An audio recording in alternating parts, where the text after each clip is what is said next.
السلام علیکم دوستوں، میرا نام عبدالواحد ہے۔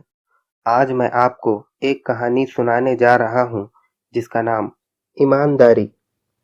شروع کرنے سے پہلے آپ لوگوں سے انورودھ ہے کہ میرے چینل کو سبسکرائب کریں اور بیل آئیکن کو بھی دبائیں تاکہ آپ کو میرے چینل کا نوٹیفیکیشن ملتا رہے۔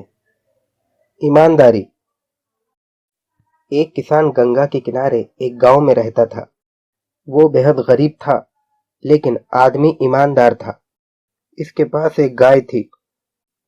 ایک سال ایسا سخت قہر پڑا کہ گائے کے کھانے کا چارہ بھی ملنا مشکل تھا۔ کسان کو بہت فکر ہوئی کہ گائے مر گئی تو زندگی کیسے گزرے گی۔ بچوں کے لیے اتنا سہارا بھی نہیں رہے گا کہ دودھ پی کر زندہ رہیں۔ کچھ دیر تک کسان سوچتا رہا۔ آخر اس کے سوا کوئی صورت نظر نہیں آئی کہ کہیں سے چارہ چرا کر لائیں۔ وہ رات کے اندھیرے میں گاؤں سے باہر گیا اور ایک کھیت میں جا کر چارہ چرانے لگا۔ جب وہ چوری کر رہا تھا تو اس کے دل میں خیال آیا کہ ایمانداری بڑی چیز ہے۔ افسوس، ایسا برا وقت آن پڑا کہ گائے کو دیکھتا ہوں تو ایمان جاتا ہے، ایمان دیکھتا ہوں تو گائے ہاتھ سے جاتی ہے۔ یہ سوچ کر کچھ دیر کے لیے جھجکا اور چارہ جہاں سے چرایا تھا وہیں رکھ دیا۔ اس نے دل میں کہا، ایمانداری بڑی چیز ہے۔ تھوڑی دیر بعد بھوکی گائے کو یاد کر کے پھر اس کا دل بھر آیا کہ اس کی جان کیسے بچائیں۔ گائے کو مر جانے دوں تو بچے بھی بھوک سے مر جائیں گے۔ یہ سوچ کر پھر اس نے چارہ اٹھایا۔ چارے کی گٹھری باندھ کر ابھی وہ سر پر اٹھانے ہی والا تھا کہ ایک آواز آئی، اے بے وقوف، برا کام مت کر۔ آواز سن کر کسان چونک پڑا اور چاروں طرف دیکھنے لگا، لیکن وہاں کوئی نظر نہ آیا۔ اس کو یہ اطمینان ہو گیا کہ کسی نے دیکھا نہیں۔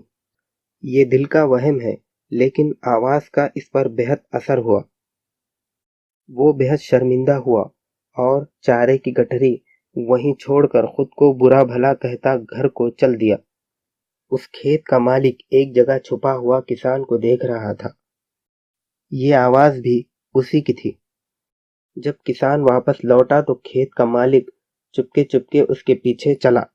کسان اپنے گھر میں گھس گیا۔ کھیت والے نے آس پاس کے لوگوں سے اس کے بارے میں پوچھ تاچھ کی۔ پتہ چلا کہ وہ بہت غریب اور ایماندار آدمی ہے۔ کھیت کے مالک کو اس پر رحم آ گیا اور خود شرمندہ ہوا کہ ایک ہی گاؤں میں رہتے ہوئے بھی ہم ایک دوسرے کا حال نہیں جانتے۔ اگلے دن صبح سویرے کھیت کا مالک چارے کا گٹھا سر پر رکھے غریب کسان کے گھر پر پہنچا۔ کسان اسے دیکھ کر بہت حیران ہوا۔ کھیت والے نے کہا، حیرانی کی کوئی بات نہیں، جو آواز رات کو کھیت میں تو نے سنی تھی وہ میری ہی تھی۔ وہ کھیت میرا ہے۔ تمہاری ایمانداری سے مجھے بڑی خوشی ہوئی۔ یہ لو چارہ، گائے کو کھلاؤ تاکہ تمہارے بچوں کو بھی دودھ ملتا رہے۔